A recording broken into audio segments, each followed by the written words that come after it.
రాయదుర్గం కమిటీలో ఏదైతే జూనియర్ కళాశాల విద్యార్థులకు గత 5 సంవత్సరాలుగా మధ్యాహ్న భోజన పథకాన్ని ఎత్తివేయడం జరిగింది.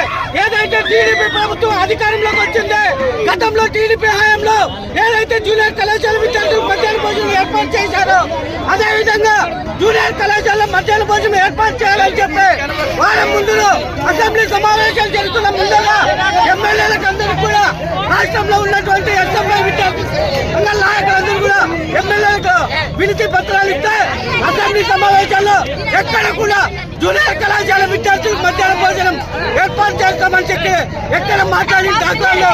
అదేవిధంగా ఇప్పటికే జూనియర్ కళాశాల ప్రారంభమైంది 3 నెలలు గడుస్తున్నప్పటికీ విద్యార్థులకు పాఠ్య పుస్తకాలు లేనటువంటి పరిస్థితులు.